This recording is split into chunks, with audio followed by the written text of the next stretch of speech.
Hai teman-teman, Assalamualaikum warahmatullahi wabarakatuh. Selamat sore teman-teman pemirsa YouTube Ulfa Nalaraya yang saya cintai dimanapun berada. Teman-teman sekalian, pada sesi kali ini senang sekali saya dapat berjumpa kembali dengan teman-teman pemirsa YouTube Ulfa Nalaraya dimanapun berada. Semoga kondisi teman-teman saat ini dalam keadaan sehat walafiat dan dapat melaksanakan aktivitas seperti biasa ya teman-teman. Sore ini saya baru saja selesai memandu acara untuk nyorong barudak atau seserahan ya. Salah satu acara adat dalam prosesi pernikahan di Kabupaten Sumbawa, Provinsi Nusa Tenggara Barat.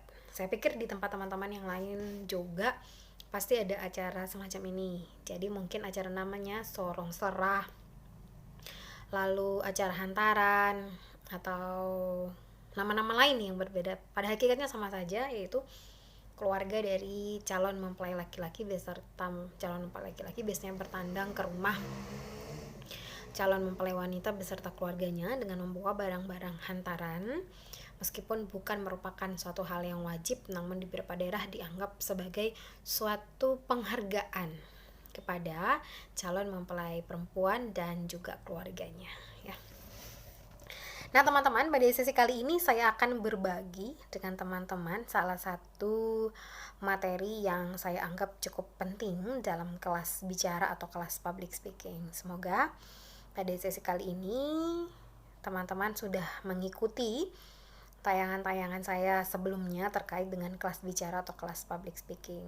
Karena meskipun kita memerlukan latihan dan jam terbang yang banyak ya, yang jauh lebih banyak, namun konsep-konsep teori juga teman-teman perlu perhatikan, perlu ketahui. Mengapa demikian? Karena tidak ada praktik yang lebih sempurna kecuali saat kita sudah mengetahui dan memahami teori sebelum berpraktik ya. Semoga saja teman-teman terbantu dengan tayangan-tayangan saya dan kita semua dapat memberikan perform terbaik kita kepada para audiens. Nah, materi apa yang akan saya sampaikan pada sesi ini?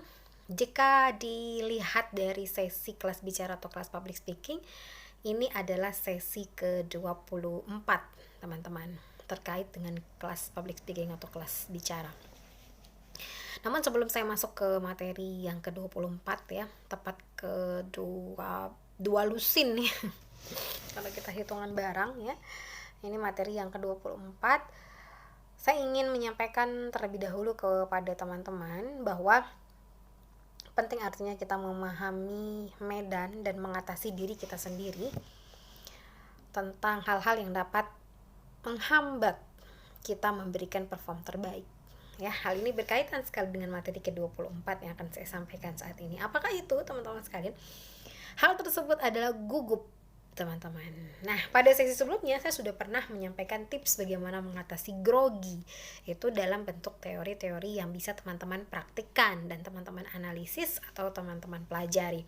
Nah, sesi kali ini saya akan berbagi tentang tips mengatasi gugup ya atau grogi itu sendiri dalam hal latihan fisik ya.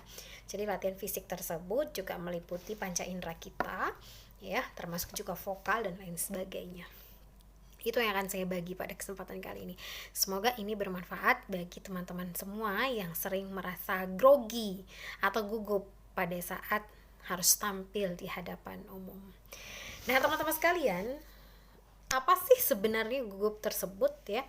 Pada kesempatan sebelumnya saya sudah pernah menyampaikan kepada teman-teman bahwa gugup itu adalah perasaan tidak percaya diri ya, merasa tidak mampu, merasa malu, takut, khawatir ya, yang berkecamuk berkumpul menjadi satu sehingga menghasilkan ya suatu efek, suatu sikap, suatu gejala yang mencerminkan kita merasa grogi atau gugup. Mungkin kita bisa saja beranggapan bahwa wah, saya nggak grogi, saya nggak gugup, saya hanya khawatir saja misalnya. Padahal itu sebenarnya grogi, karena grogi itu bisa dilihat teman-teman, bisa dilihat dari suara Bisa dilihat dari raut wajah, bisa dilihat dari ekspresi atau body language, mudah saja. Dan setiap orang memiliki tingkat grogi yang berbeda-beda, tingkat gugup yang berbeda-beda. Lantas siapa yang bisa menilai apakah kita grogi atau tidak? Tentu saja tidak hanya diri kita sendiri, tetapi juga audiens yang menyaksikan kita perform saat itu. Mereka bisa saja melihat ya, teman-teman sekalian, tingkatan grogi kita. Ya, kita grogi atau tidak itu dapat dilihat oleh mereka. Sehingga itulah pentingnya kita mempunyai usaha untuk mengatasi grogi itu sendiri. Nah, usaha untuk mengatasi gugup tersebut sebenarnya dapat bersumber dari faktor eksternal dan internal. Faktor eksternal itu bisa dari luar ya, dan faktor internal itu dari dalam diri kita. Seberapa banyak sebenarnya teman-teman? Kalau saya memberi nilai persen, faktor internal mempunyai peran yang sangat tinggi. Jika boleh saya memberikan poin itu 75% sampai 80%. Sisanya itu adalah faktor eksternal. Karena manakala faktor eksternal tidak mendukung dari 20 sampai 30% itu sebenarnya nggak masalah. Asal dari dalam diri kita sudah berusaha untuk mengatasi kemungkinan-kemungkinan untuk gugup atau grogi, ya. Itu yang pertama. Selanjutnya yang kedua, setelah pengertian gugup atau grogi, apa saja hal-hal yang membuat kita bisa menjadi gugup atau grogi, teman-teman sekalian? Hal-hal yang bisa membuat kita gugup atau grogi ada banyak hal tentu saja. Dari faktor internal dan faktor eksternal juga ada ya. Faktor internal misalnya, yang pertama acaranya dadakan. Kalau dadakan kita kurang memiliki persiapan. Yang kedua, kita meyakini diri kita saat itu tidak mampu dalam hal tersebut. Misalnya, seseorang yang terbiasa untuk MC acara non formal, ya terbiasa berbahasa basi dan lain sebagainya, tidak pernah untuk memandu acara formal, itu kadang merasa grogi atau gugup.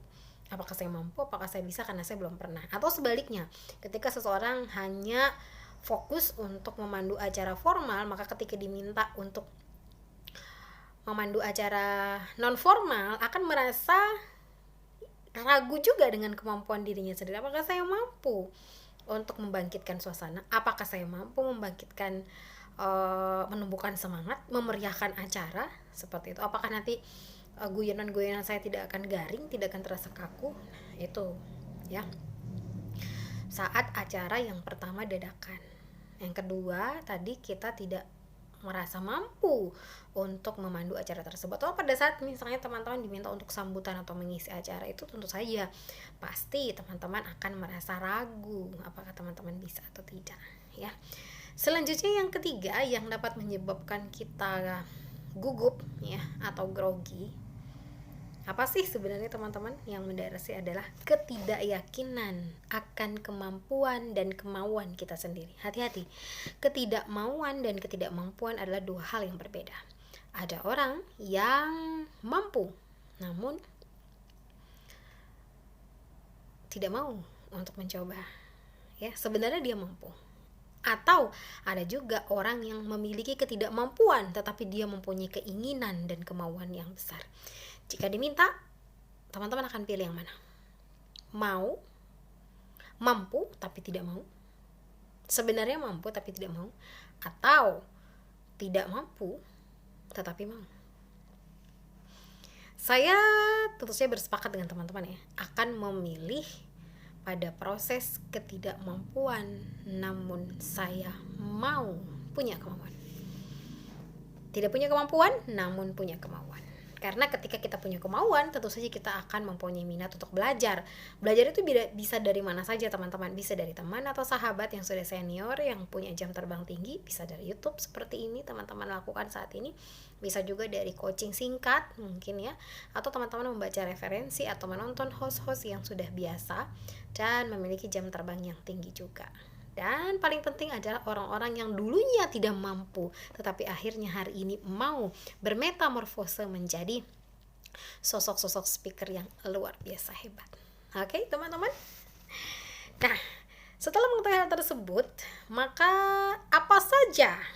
Poin yang keempat yang teman-teman harus perhatikan adalah Ketika kita mengetahui apa pengertian grogi atau apa pengertian gugup atau grogi, lalu hal-hal apa saja yang membuat teman-teman menjadi gugup atau grogi, lantas sekarang kita akan melihat solusi apa yang bisa kita lakukan untuk menangani gugup tersebut.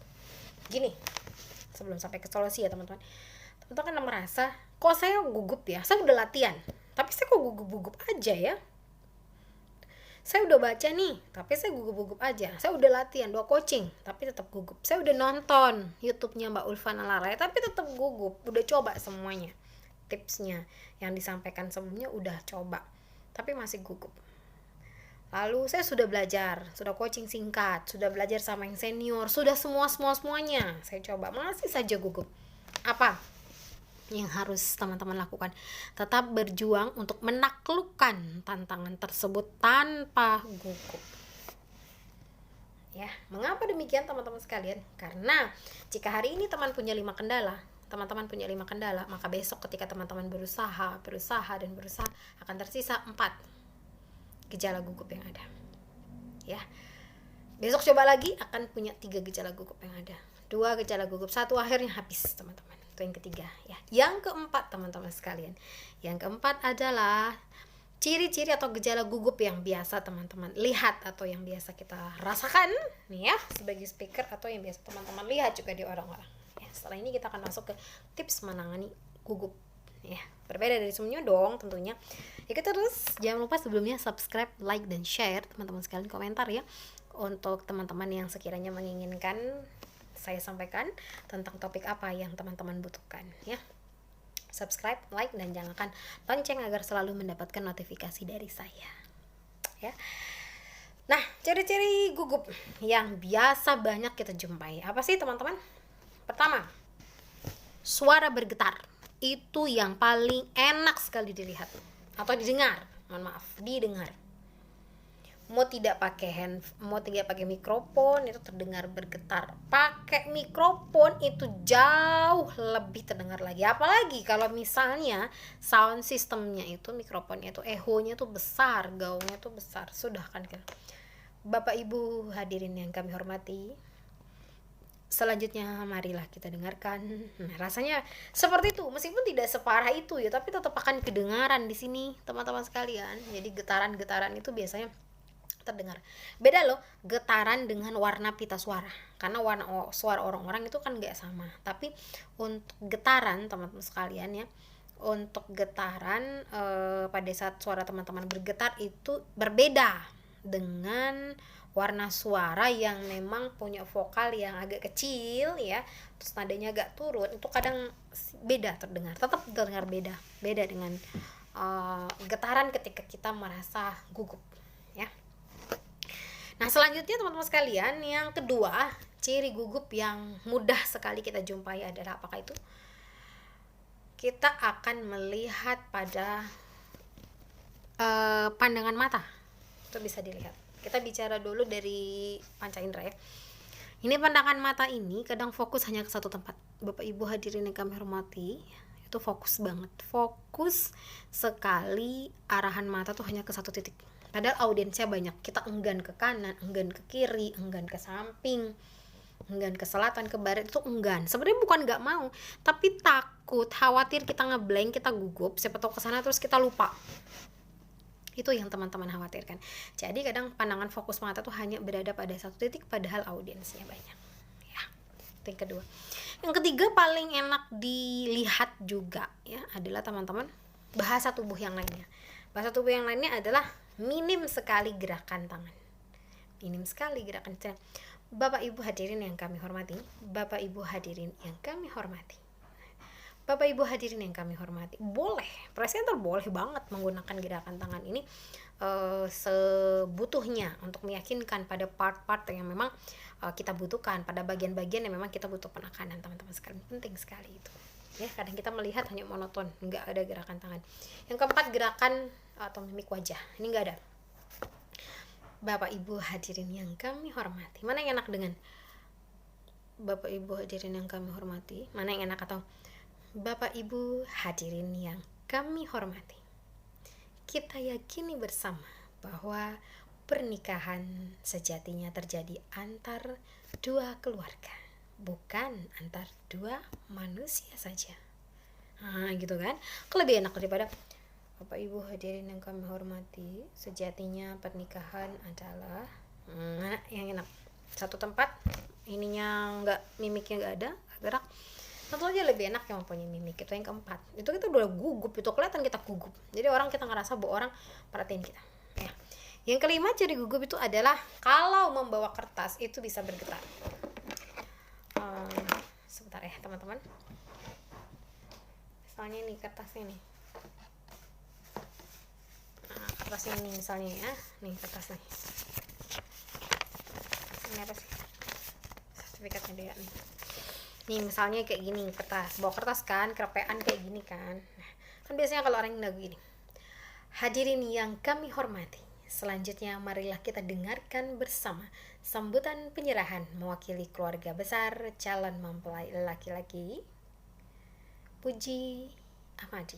Misalnya, yang kami hormati Bapak, nah kan kita bisa lihat Bapak, misalnya kayak gini, kita lihat. Yang kami hormati Bapak Ahmadin, disilakan. Bapak Ahmadin, disilakan. Kan enak kan? Coba lihat kalau grogi tuh gini. Bapak Ibu hadirin yang kami hormati, selanjutnya pernah nggak teman-teman lihat?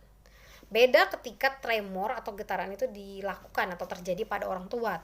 Beda, misalnya dia udah usianya 80-an gitu, 70-an biasa juga udah tremor ya, udah bergetar teman-teman. Itu beda lagi kasusnya. Jadi kalau ini saya menyampaikan untuk yang bergetar ya, atau bergoyang atau tremor yang tidak biasa, yang tidak berhubungan dengan usia ya.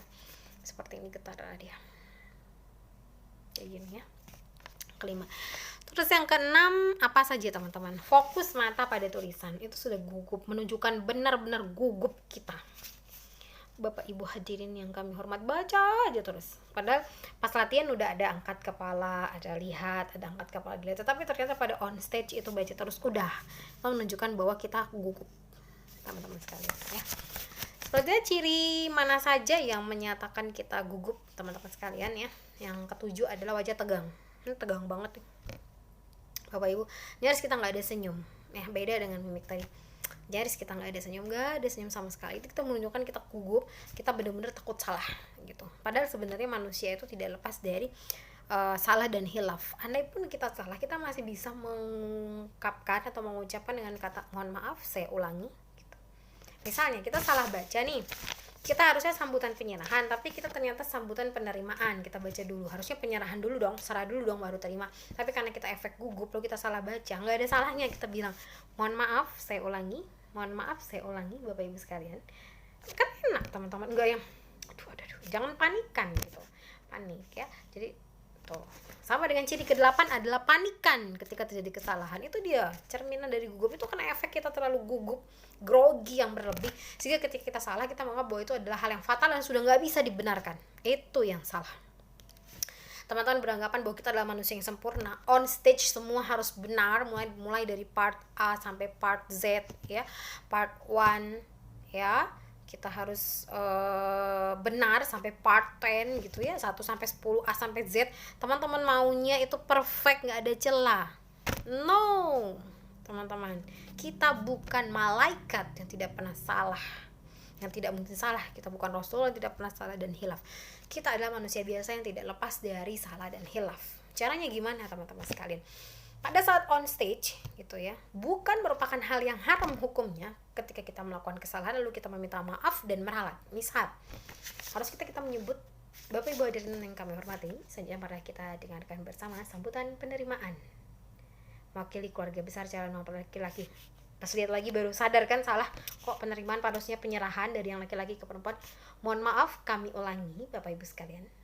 Selanjutnya sambutan penyerahan mewakili keluarga. Enak gitu, jadi kita tetap terlihat santai padahal tadi kita salah teman-teman, karena kita adalah manusia biasa yang tidak pernah luput dari salah dan hilaf. Kesalahan terbesar kita adalah yang nomor 8 tadi.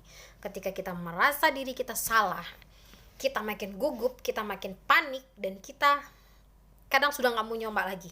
nggak mau coba lagi, nggak mau belajar lagi, nggak mau ningkatkan jam terbang lagi, nggak mau belajar buka mulut lagi, nggak mau latih vokal kita, nggak mau latih mimik kita lagi, nggak mau latih mental kita, nggak mau latih percaya diri kita, nggak mau ningkatin semangat kita lagi.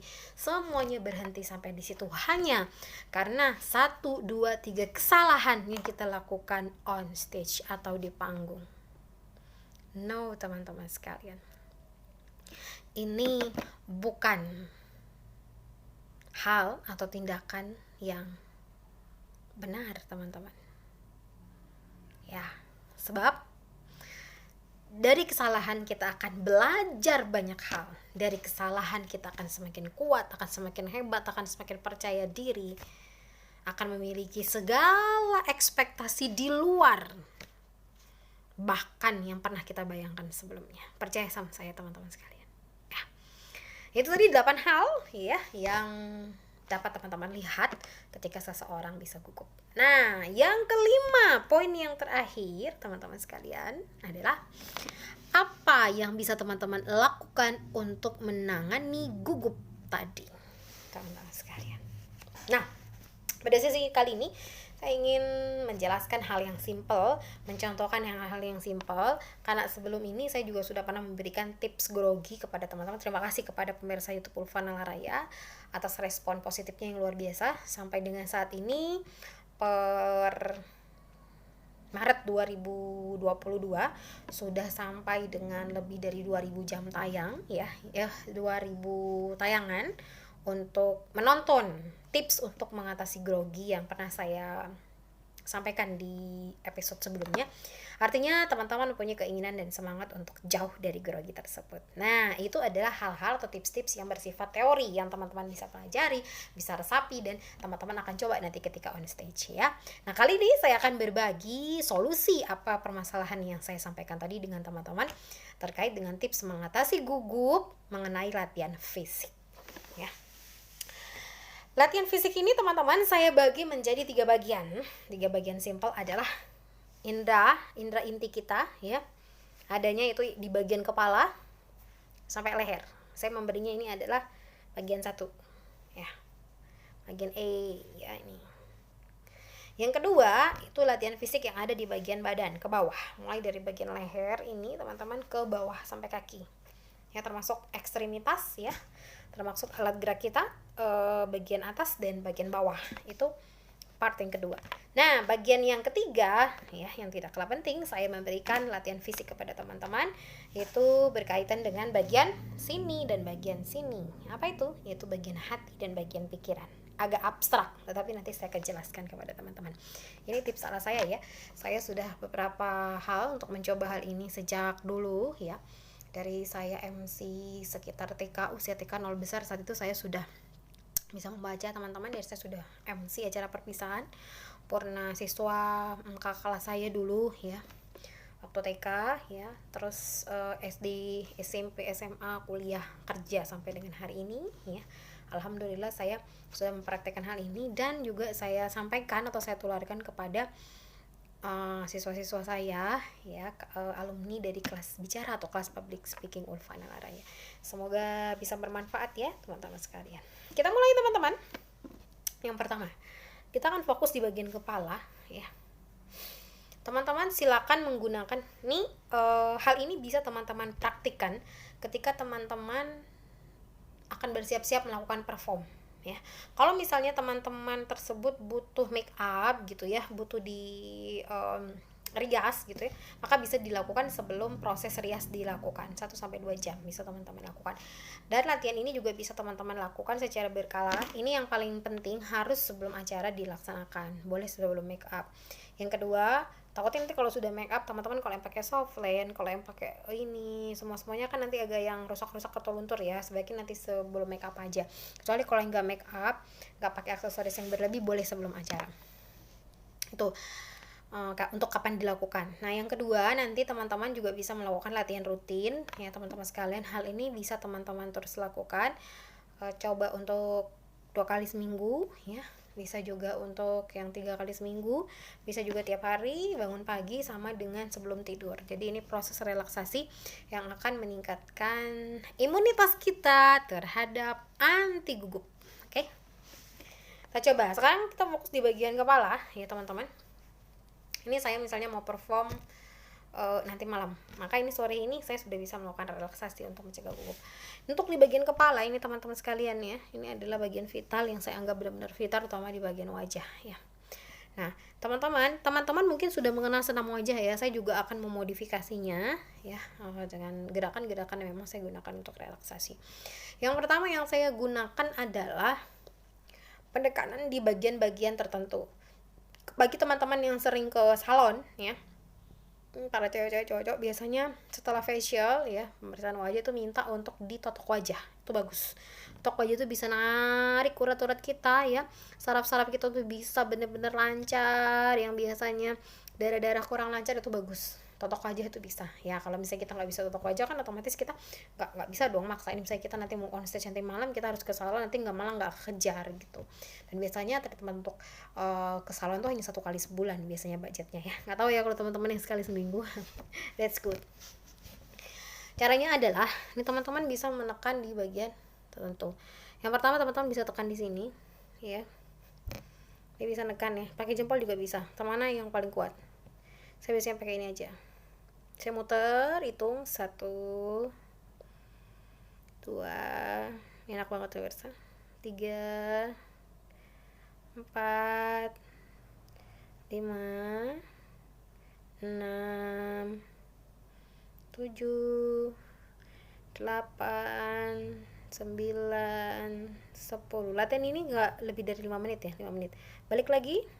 1, 2, 3, 4, 5, 6, 7, 8, 9, 10. Oke. Itu udah 1 ya teman-teman. Selanjutnya teman-teman bisa letakkan 2 jari, tadi kan sudah di tengah sini, 2 jari antara sisi kanan dan sisi kiri sebelah sini, dua-duanya ya. Kayak orang pusing tuh loh, pusing banget gitu ya teman-teman. Nah itu bisa tekan, coba tekan sampai muter. 1, 2, 3, 4, 5, 6, 7, 8, 9, 10. Udah 10, balik lagi teman-teman. Boleh angkat tangannya, balik lagi. 1, 2, 3, 4, 5, 6, 7, 8, 9, 10. Ya.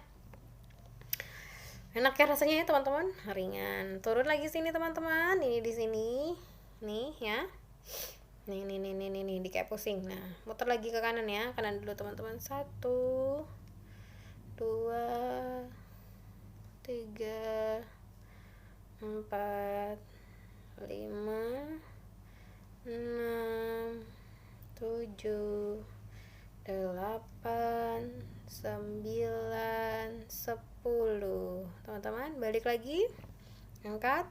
1, 2, 3, 4, 5, 6, 7, 8, 9, 10. Udah 10 hitungan ya teman-teman.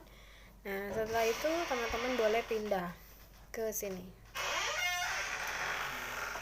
ya, di bagian ujung bibir, karena ini sangat berpengaruh penting pada saat kita mengucapkan kata-kata, pada saat kita ngomong ya teman-teman. Ini juga bisa lelah, jadi teman-teman kalau grogi nanti ini keseleo. Ini putar ke kanan, hitung sendiri ya. 3, 5, terus putar sampai 10.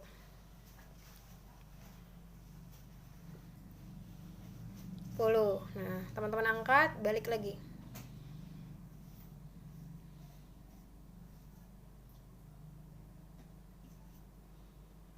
10.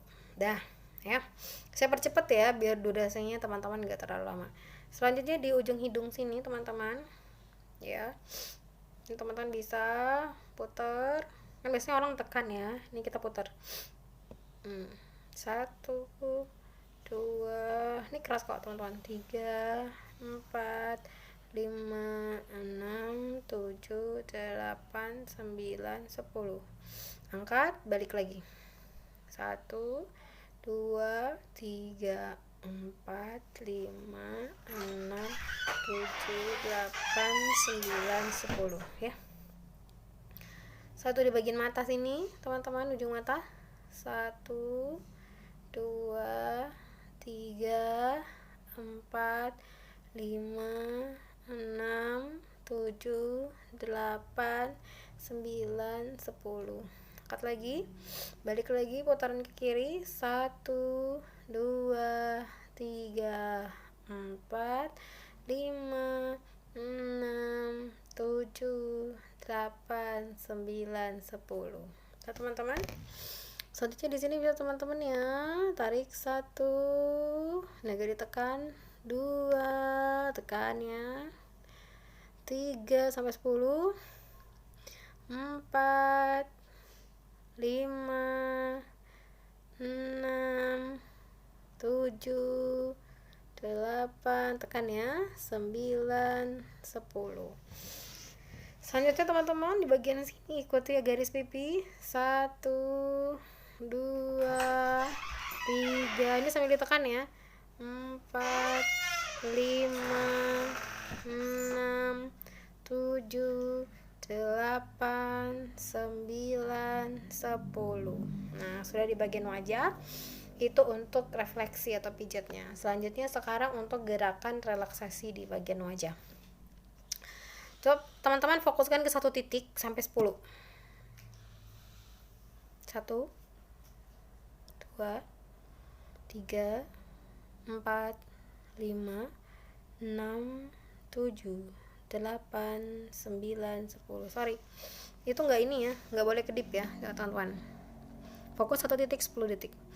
10 hitungan. 1, 2, 3, 4, 5, 6, 7, 8, 9, 10. Udah teman-teman ya. Selanjutnya ke atas sampai 10. 1, 2, 3, 4, 5, 6, 7, 8, 9, 10. Selanjutnya ke bawah.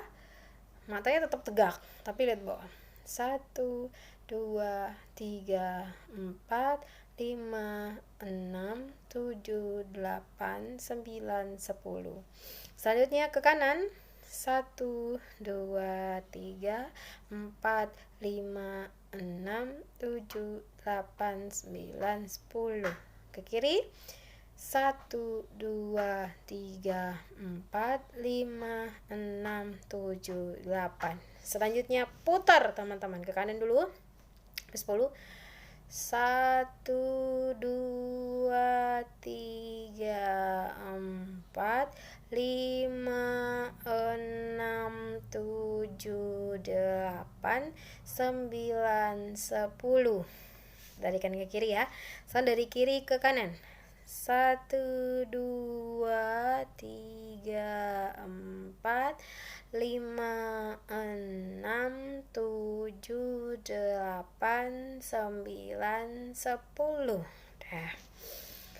Selanjutnya, sudah malam teman-teman sekalian ya. Sekarangnya mulut teman-teman. Mulut teman-teman coba ya. 1 ke kanan, miringin. Sampai 10. 1, 2, 3, sampai hitung sampai 10 ya.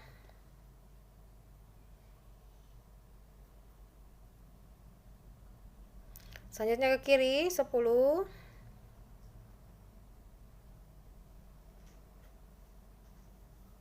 Kayak gitu.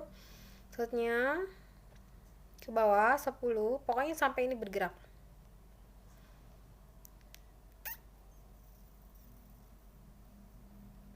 Sampai 10 ya hitungannya ya. Sampai 10 nih pemirsa. Selanjutnya bibir atas. Yang kelima sampai 10 ya. Yang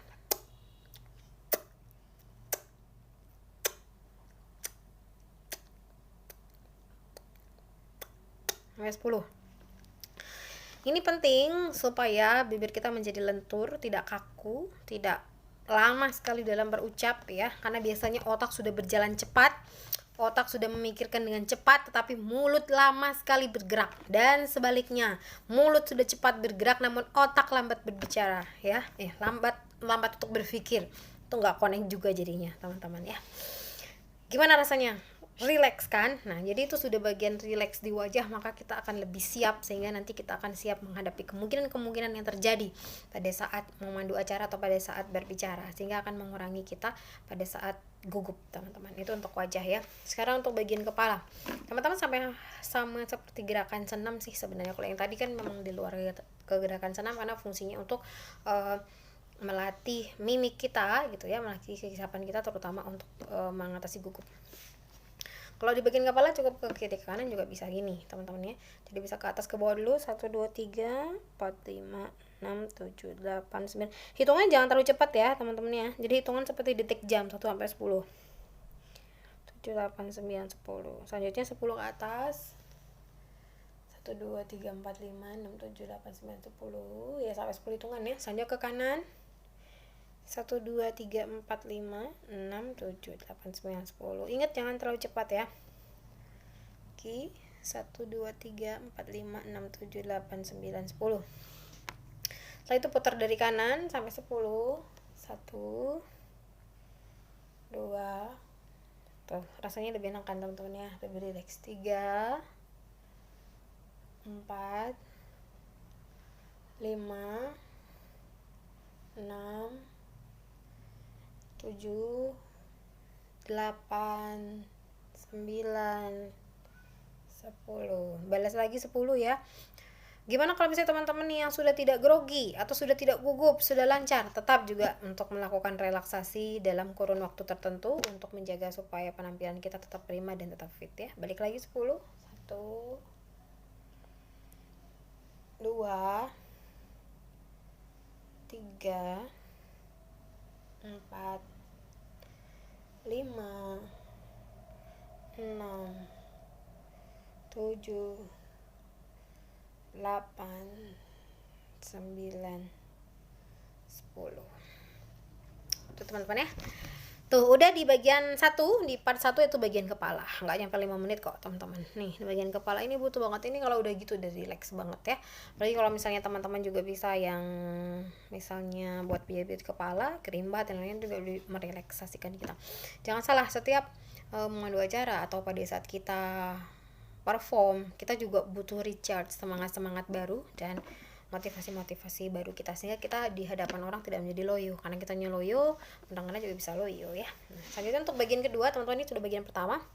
Bagian kedua sebelum nanti yang ketiga yang terakhir. Nah, di bagian kedua saya tidak terlalu praktekkan terlalu ini ya. Nanti saya jadi pesenam. Yang kedua untuk di bagian tangan. Nah, untuk di bagian tangan saya memberikan kebebasan seluas-luasnya kepada teman-teman. Yang pengen gerak seluas-luasnya juga silakan, yang pengen untuk cuma minimalis saja juga silakan, karena ini juga tidak terlalu kita gunakan untuk bergerak yang gimana-gimana. Wajah tadi itu yang fokus, karena wajah kita tuh selalu bergerak, selalu bermimik, selalu memberikan respon gitu ya. Yang paling banyak tuh adalah wajah ya, bukan di bagian tubuh. Bagian indera tubuh tuh kalau kaki kan kita ngomong nggak mungkin jalan sama kakinya teman-teman, jadi otomatis ini tangan saja ya, ini sama dagu gitu. Bapak Ibu hadirin, nah misalnya kalau misalnya kita mau terima kasih Bapak Ibu sekalian, ini juga jangan kaku banget teman-teman, jangan yang terima kasih kami sampaikan, jangan gitu sih teman-teman. Nah itu teman-teman sekalian, ini kan nggak mungkin yang Bapak Ibu hadirin, nggak, tetap kan terima kasih disampaikan, ini juga ikut lentur sih teman-teman, jangan kaku banget gitu ya. Sama tangan juga, terima kasih disampaikan. Misalnya kita mau sebut quote, jika engkau ingin berjalan cepat, berjalanlah sendiri.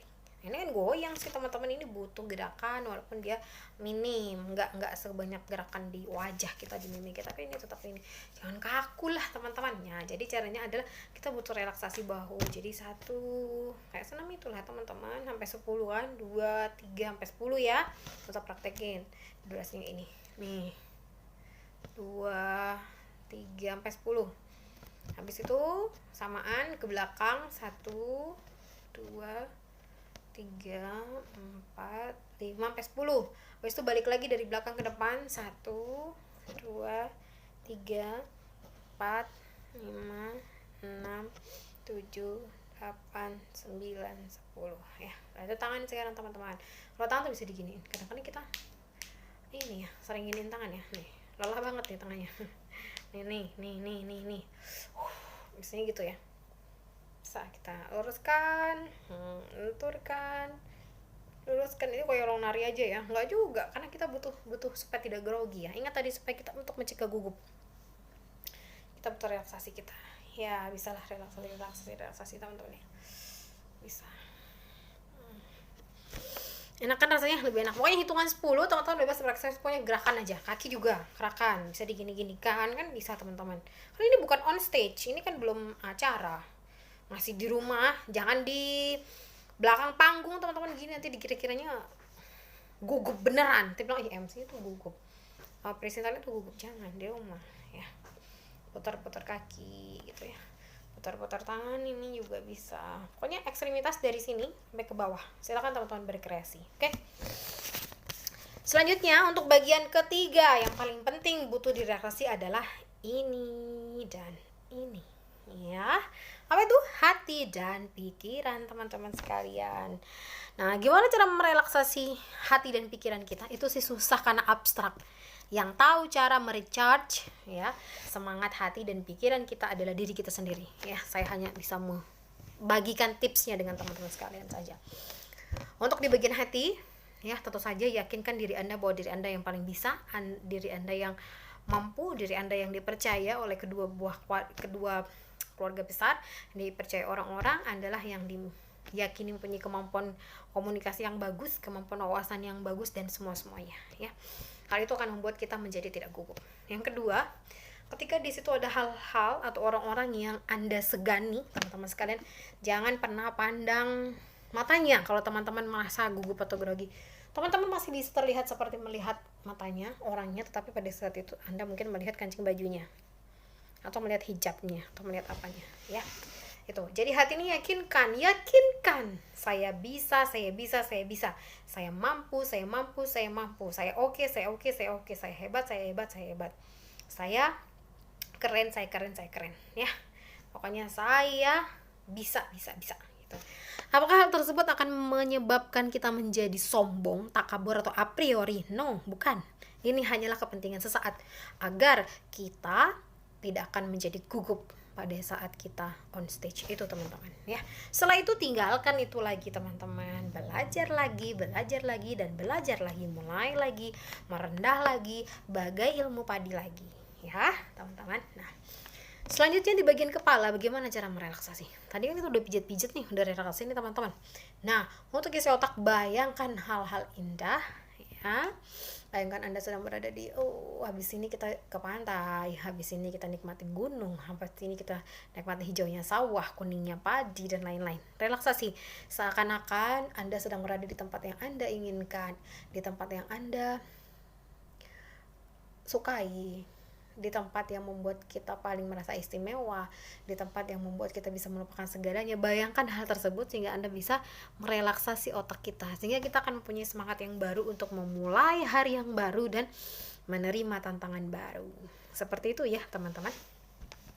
Nah, untuk relaksasi hati dan pikiran, teman-teman juga bisa melakukan relaksasi pernapasan. Jadi bisa pernapasan, menghembuskan lewat hidung, buang lewat mulut, bisa. Itu bisa 20 kali teman-teman lakukan pada saat relaksasi. Dan ini adalah relaksasi yang paling saya rekomend kepada teman-teman, ketika teman-teman sudah on stage. Jadi sudah mau on stage di belakang panggung, bisa kan nggak kelihatan, karena kita cuma relaksasi pernapasan, otak sama sinergi di hati aja. Coba.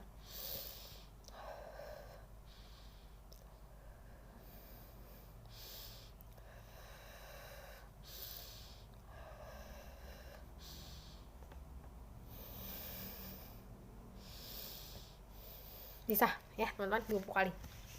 Itu bisa akan mengurangi tingkat stresor kita, dan kita tidak akan grogi sih teman-teman sekalian ya. Itu tips dari saya terkait bagaimana mengatasi gugup teman-teman sekalian. Selamat mencoba, semoga teman-teman masih minta mencoba dengan mengawali tips dari saya, dan bisa juga nanti dipadukan dengan teori tips mengatasi grogi yang sudah saya pernah sampaikan sebelumnya yang berupa teori. Dan selanjutnya nanti teman-teman bisa melaksanakan atau melakukannya secara berkala atau berkesinambungan sesuai dengan kebutuhan teman-teman. Semakin banyak teman-teman melakukan teknik atau tips mencegah atau mengatasi gugup dalam hal latihan fisik, ditambah dengan teman-teman mengetahui dan pelajari tips mengatasi grogi yang sudah saya sampaikan sebelumnya dalam hal teori, insya Allah teman-teman juga nanti akan mampu perlahan menekan rasa grogi teman-teman, gugup teman-teman perlahan-lahan ya. Ingat, tidak ada sesuatu yang instan, jadi teman-teman harus tetap berjuang, harus tetap berusaha, belajar, terus mencoba, perbanyak jam terbang ya, perbanyak jam tayang teman-teman, terus mencoba, jangan pernah menyia-nyiakan kesempatan yang ada, sebab sekalinya teman-teman menyia-nyiakan kesempatan itu tidak akan pernah datang dua kali teman-teman sekalian. Kalaupun datang untuk kedua kali tidak akan pernah sama nilainya. Jadi silakan gunakan semua kesempatan yang ada sebaik mungkin teman-teman sekalian, tentu saja dengan persiapan-persiapan yang matang, salah satunya dengan tips mengatasi gugup dan tips mengatasi grogi yang juga pada part sebelumnya sudah pernah saya sampaikan ya. Seperti itu teman-teman yang dapat saya sampaikan, semoga hal ini bermanfaat ya teman-teman sekalian, dan semoga teman-teman juga akan selalu sehat walafiat dan mempunyai semangat belajar yang tinggi untuk terus mencoba dan mencoba.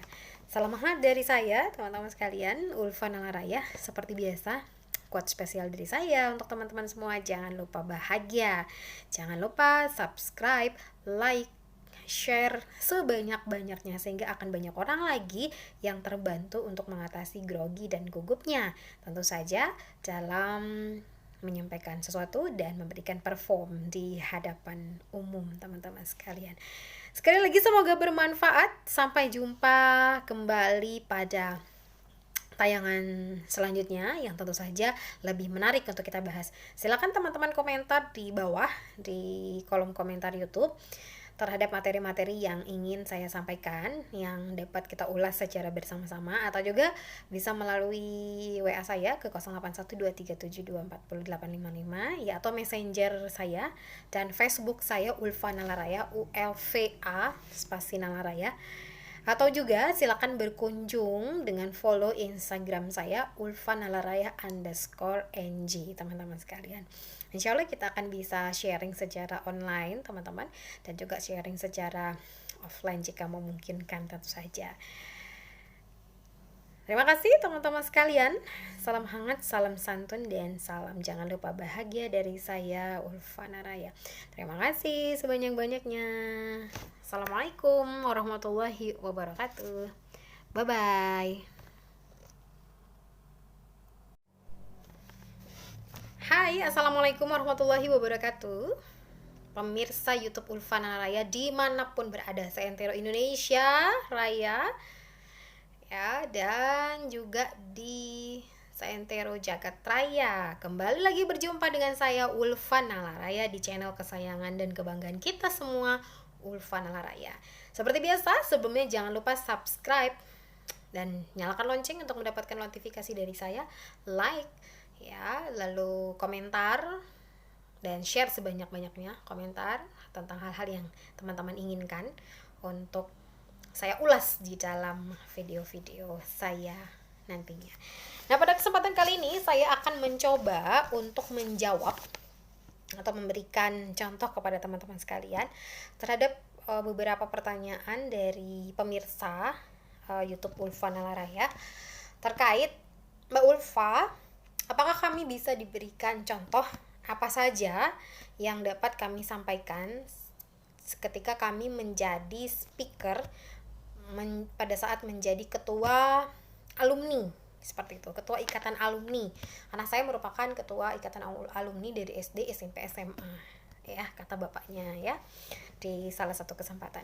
Apakah bisa diberikan contoh seperti itu? Terima kasih Pak untuk pertanyaannya, dan selamat Bapak terpilih sebagai penanya ya, yang dalam hal ini saya buatkan video khusus ya. Semoga teman-teman lain juga merasa terbantu.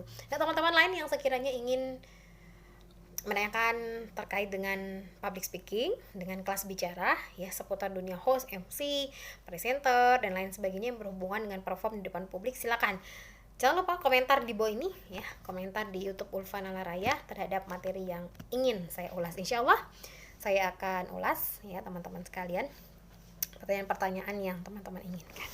Nah, baik, kali ini saya akan menyampaikan kepada teman-teman semua tentang apa saja yang dapat kita sampaikan pada saat kita memberikan sambutan ketika menjadi ketua ikatan alumni sekolah kita, baik itu SD, SMP, SMA, atau di perguruan tinggi atau universitas.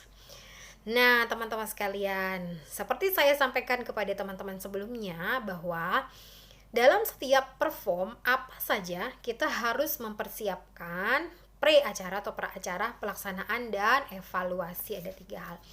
Untuk pelaksanaan acara memang jauh lebih banyak dibandingkan dengan hari H acara dan evaluasi pasca acara. Karena kesuksesan dari pelaksanaan acara dan evaluasi pasca acara tentu saja disebabkan ya atau dipengaruhi 90% oleh persiapan pra-acara. Sehingga teman-teman harus mempersiapkan diri pas pra-acara tersebut dengan sebaik-baiknya. Apa saja sebelum yang akan teman-teman sampaikan adalah perform, kesiapan diri, apakah kita sanggup dan kita mampu. Kalau oke, sudah, silakan lanjut ya, monggo lanjutkan teman-teman, silamo silakan dilanjutkan. Nah, selanjutnya terhadap acara tersebut teman-teman harus menguasai, misalnya reuni teman-teman, item kegiatan pada saat reuni itu apa, teman-teman harus tahu semuanya, kegiatannya apa, filosofinya apa, manfaatnya apa, dan lain sebagainya. Teman-teman harus tahu dulu. Ini sebagai ikatan ketua yang nanti akan menyampaikan sambutan pada saat hari puncak untuk reuni tersebut ya. Nah, selanjutnya nanti setelah menyiapkan hal tersebut, yang ketiga teman-teman harus menyiapkan fisik sebelum sambutan. Jadi H-3, H-1, teman-teman jangan baru repot buat sambutannya, bukan. Teman-teman hanya butuh buat krepean, contekan, itu adalah inti-intinya saja. Selebihnya kalau bisa teman-teman tidak usah buat kayak orang pidato, nggak usah, mengalir aja sefleksibel mungkin, buat aja garis-garis besar. Tetapi kalau teman-teman merasa, saya akan grogi, saya akan gugup, saya akan lupa, nggak apa-apa. Dibuat lengkap juga nggak apa-apa. Tapi sehingga nanti bisa lihat, tapi jangan lupa tetap audiens ya, sehingga kita tidak terkesan seperti membaca. Oke? Nah, setelah itu teman-teman penuhi, silakan disampaikan. Jadi yang teman-teman tanyakan, apa materi yang bisa kita sampaikan Mbak Ulfa gitu. Jadi yang pertama-tama teman-teman kan bisa mengawali dengan Assalamualaikum warahmatullahi wabarakatuh. Setelah itu seperti biasa puji syukur alhamdulillahirabbil alamin, karena pada kesempatan ini kita masih diberikan kesehatan dan keafiatan oleh Allah Subhanahu wa taala. Nikmat sehat dan nikmat kesempatan berkumpul di tempat yang penuh sukacita ini dalam rangka menghadiri atau mengikuti reuni akbar ya. Misalnya SMA Negeri 1 Sumbawa, itu tahun berapa misalnya, rentang atau tahun berapa. Setelah itu sholawat dan salam kepada Nabi teman-teman sekalian. Setelah itu sampaikan terima kasih atas kesempatan yang diberikan kepada saya, juga kepercayaan kepada saya untuk menjadi ikatan ketua alumni SMA Negeri 1 Sumbawa tahun 2007 misalnya, seperti itu ya. Nah, pada kesempatan ini izinkan saya menyampaikan beberapa hal Bapak Ibu dan teman-teman sekalian gitu ya. Jadi nanti beberapa hal itu sudah dibuat listnya. Yang pertama, teman-teman sekalian bisa menyampaikan apa makna dan tujuan dari pelaksanaan reuni. Bisa sebutkan bahwa reuni itu bisa meningkatkan silaturahim, memperpanjang usia, membuka jaringan-jaringan baru karena kita ketemu lagi dengan teman-teman kita yang dulu, yang sekarang kita sudah terpisah sudah cukup lama, dan di situ nanti bisa terbuka jaringan-jaringan baru, bisa jadi mungkin bisnis baru teman-teman sekalian ya, bisa nanti kerjasama yang baru, bisa jadi nanti bertukar informasi juga di situ. Jadi bertukar kabar teman-teman sekalian. Ada banyak kepentingan-kepentingan orang pada saat melaksanakan reuni. Yang terpenting sih adalah memperpanjang silaturahim ya. Jadi yang sudah puluhan tahun tidak ketemu bisa ketemu lagi gitu ya, mengikat persaudaraan. seperti itu. Atau mungkin ada proyek-proyek yang bisa digarap nanti bersama-sama misalnya ya, bisa jadi teman-teman sekalian. Nah, teman-teman nanti bisa jelaskan untuk tujuan dari reuni tersebut. Perpanjang silaturahim ya, kembali mendekatkan atau ini ya, nostalgia masa-masa yang lalu misalnya gitu. Bukan nostalgia berarti kita ini gitu ya, nostalgia cinta-cintaan, bukan, nggak gitu maksud saya. Jadi zaman dulu dengan guru-guru sekolah kan otomatis guru-gurunya juga ikut, jadi hal-hal yang baik, hal-hal yang positif, dan bisa juga misalnya dari para alumnus yang sudah sukses dan segala macam bisa memberikan kontribusi gitu ya, bantuan kepada sekolah, masukan, bisa memberikan masukan berupa material, non material, moral, kan banyak yang bisa bantuan tersebut, sehingga sekolah itu juga bisa menjadi lebih maju sih sebenarnya. Jadi selain bermanfaat untuk alumni, bisa bermanfaat untuk sekolah, untuk masyarakat, juga untuk daerah tersebut ya. Nah, setelah kita menyampaikan tujuan dari reuni, teman-teman sekalian, jelaskan lagi, laporkan, seperti laporan kan, jadi peserta reuninya, misalnya ya, berapa, dari kalangan mana saja, kan, reuni tersebut ikhlas berapa, terus dari tahun berapa, ya, saat itu terus guru-guru yang hadir juga, terus pihak-pihak yang terlibat juga, itu juga penting untuk diucapkan, disampaikan, sehingga nanti mereka semua merasa terapresiasi, ya. Selanjutnya juga kalau misalnya nggak ada sambutan panitia, boleh di cover langsung dengan laporan ketua panitia ya. Kalau misalnya ada laporan ketua panitia ya yang berhubungan dengan peserta dan pendanaan, itu disampaikan oleh ketua panitia. Seperti itu ya. Tapi kalau kita misalnya sambutan langsung cover, nggak apa-apa semuanya. Sumber pembiayaan dan lain sebagainya juga boleh ya. Itu pun secara inklusif aja, nggak usah eksklusif, nggak usah misalnya sekian-sekian, nggak gitu ya. Kalau anggaran kan nggak, nanti bisa dibendahara, kan biasanya sudah ada bendahara khusus gitu. Nah, selanjutnya, teman-teman sekalian, yang penting untuk disampaikan pada saat reuni tersebut adalah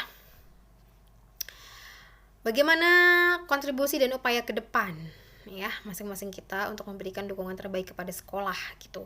Dan reuni ini apakah ada kelanjutannya, dalam arti apakah dibuat nanti reuni berkala secara 5 tahun sekali, atau nanti misalnya dibuat semacam program, 2 program, 1 program lah misalnya. Nah, seperti itu ya teman-teman sekalian. Jadi terima kasih terkait mereka itu tadi disampaikan untuk goalnya ke depan juga.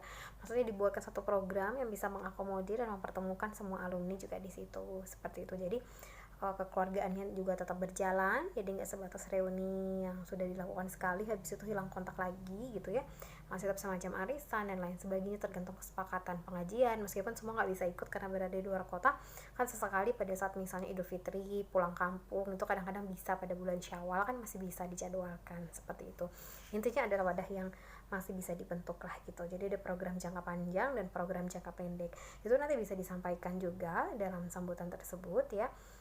Karena ketika seseorang dipercaya untuk menjadi ketua ikatan alumni, berarti kadang-kadang ada hal-hal yang dilihat di situ, kemampuan manajerialnya dan lain sebagainya ya.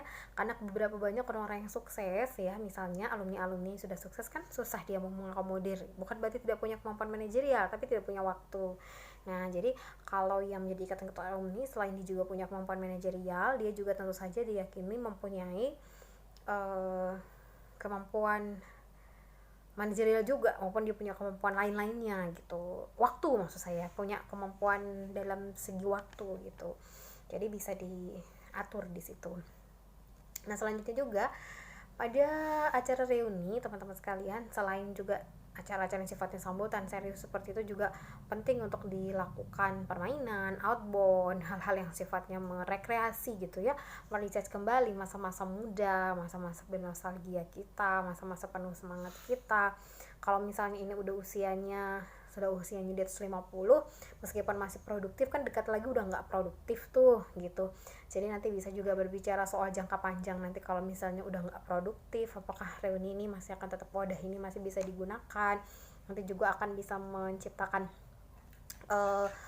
wadah-wadah tersebut juga bisa tetap berproses menjadi wadah yang produktif ke depannya, apalagi ketika nanti masa-masa sudah purna gitu ya, atau misalnya masa-masanya sudah agak ini gitu kan, sudah masa-masa yang sudah purna, yang sudah tidak produktif lagi gitu, maksudnya nanti bisa ditambah untuk lebih produktifkan lagi gitu.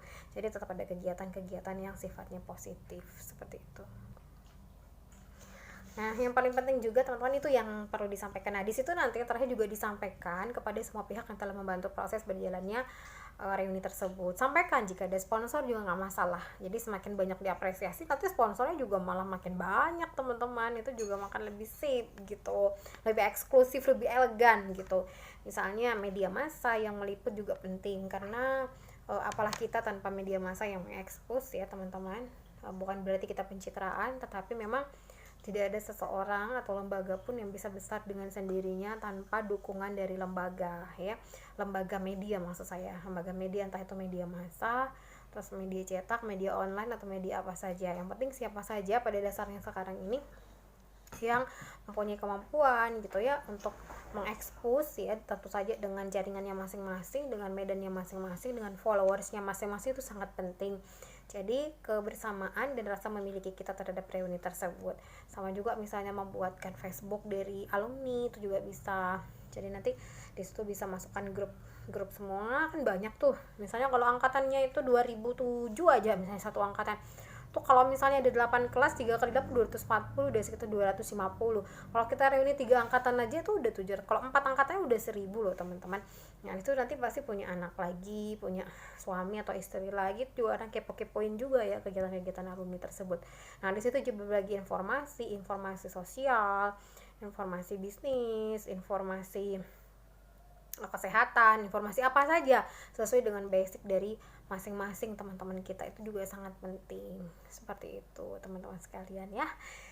Jadi seperti itu kiranya kalau untuk reuni yang teman-teman bisa sampaikan selaku ketua panitia atau selaku ketua ikatan alumni, atau kalau misalnya dua-duanya mau di cover juga silakan. Tapi saran saya sih sebaiknya untuk sambutan ketua panitia itu berbeda dan untuk sambutan ketua ikatan alumni itu berbeda, sehingga nanti tidak terkesan dimonopoli oleh satu orang dan itu bisa mencakup semua gitu. Karena itu kan orangnya juga banyak, meskipun panitianya juga banyak, jadi tidak terkesan satu orang aja. Jadi nanti pengisi acaranya juga kadang beda kan, seperti itu teman-teman sekalian ya. Semoga apa yang saya sampaikan bermanfaat teman-teman sekalian, dan semoga apa yang saya sampaikan juga bisa membantu teman-teman sekalian ya. Selamat reuni semuanya untuk para kakak-kakak saya, para adik-adik saya, para senior-senior, junior gitu ya. Semoga dengan adanya reuni dapat meningkatkan silaturahim, memperpanjang usia, memperluas dan membesar jaringan, mengokohkan ikatan ukhuwah kita ya di dalam kebersamaan, dan tentu saja akan memberikan kemaslahatan dan energi-energi positif tidak hanya di kalangan para alumni saja, tetapi juga memberikan imbas pada sekeliling kita. Terima kasih atas perhatiannya teman-teman sekalian. Seperti biasa quote spesial dari saya Ulfa Nalaraya, jangan lupa bahagia. Sekali lagi jangan lupa subscribe, like, share, dan komentar sebanyak-banyaknya, share seluas-luasnya ya. Like cukup 1 kali di konten ini. Boleh silakan dikepoin ya Ulfa Nalaraya di YouTube. Klik video, maka nanti akan muncul banyak sekali video-video saya. Silakan di like semua, ditonton, di like semua ya. Kalau subscribe cukup 1 kali, nggak usah berulang kali teman-teman. Kalau sudah di subscribe sekali ya, klik tulisan merah subscribe. Kalau sudah ada tulisan abu-abu ya, tulisannya di subscribe, berarti cukup 1 kali saja ya. Gak apa-apa ya teman-teman, saya sampaikan ini untuk saling mengingatkan kita semua, dan mari kita mencintai dan saling mendukung channel asal dalam negeri kita, Indonesia Raya. Terima kasih teman-teman, salam hangat, salam rindu, salam bahagia dari saya Ulfa Nalaraya. Assalamualaikum warahmatullahi wabarakatuh. Jangan lupa bahagia, bye-bye.